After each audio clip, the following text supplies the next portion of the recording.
Bienvenue dans Parlons Sophro, le podcast qui invite à explorer les profondeurs de la conscience humaine à travers la sophrologie caïcédienne. Aujourd'hui, nous partons à la découverte d'une méthode à la fois scientifique, humaine et profondément vivencielle. Installez-vous confortablement et laissez-vous guider. Commençons d'abord par les origines de la sophrologie.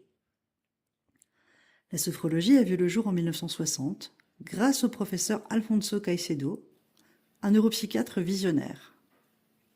Son ambition ? Créer une école scientifique dédiée à l'étude de la conscience humaine. En 1995, la sophrologie se définit comme une discipline inspirée de la phénoménologie existentielle. Elle explore les valeurs de l'existence à travers une méthodologie vivencielle unique, introduisant le concept de vivance phronique. Mais qu'est-ce qu'une vivance phronique, vous allez me dire ? Eh bien, c'est une expérience profonde, vécue lors d'une séance de sophrologie. Bien sûr, la sophrologie a évolué. Elle s'est développée en 3 grandes étapes. La première fondamentale, centrée sur la conscience. La deuxième, radicale, avec un élargissement de la méthode. Et enfin, la dernière, existentielle. Tournée donc vers les valeurs de l'existence.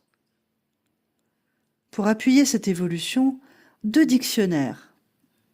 Celui de 1972, qui est plutôt orienté médecine, et celui de 1995, qui structure la sophrologie comme une véritable profession.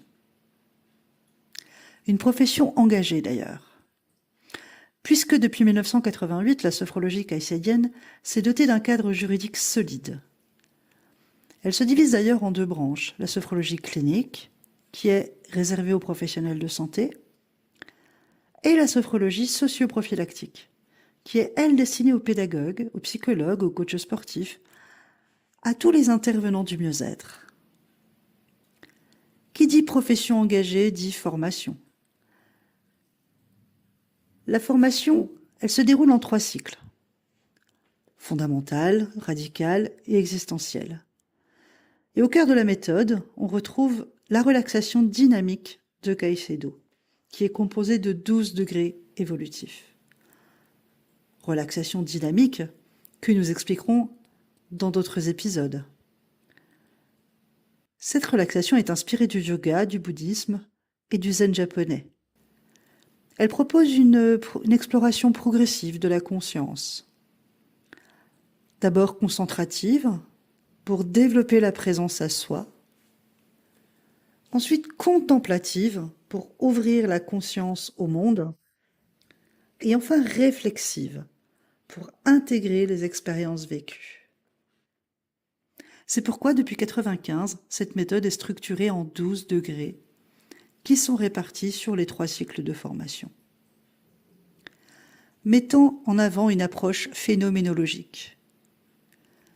La sophrologie caïcédienne repose sur l'étude des états de conscience. États de conscience que l'on peut nommer de 3 façons en sophrologie.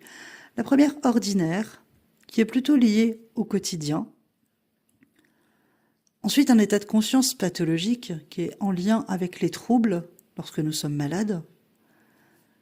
Et enfin, un état de conscience sophronique, qui est l'état d'harmonie entre le corps, l'esprit et nos valeurs, ce que nous essayons d'atteindre. La sophrologie caïcédienne valorise l'expérience vécue, la liberté de conscience et principalement l'autonomie du pratiquant. Contrairement à l'hypnose, elle refuse toute suggestion directive. Elle est reconnue comme une profession à part entière, avec des diplômes délivrés par la Fondation Alfonso Caicedo. Cette reconnaissance confère aux sophrologues une légitimité professionnelle et une responsabilité éthique dans la transmission de la méthode. Pour conclure, la sophrologie caïcédienne est bien plus qu'une technique de relaxation. C'est une voie vers la conscience, l'équilibre et les valeurs humaines. Merci d'avoir écouté Parlons Sophro. À très bientôt pour un nouvel épisode. Et d'ici là, vivez pleinement vos vivances.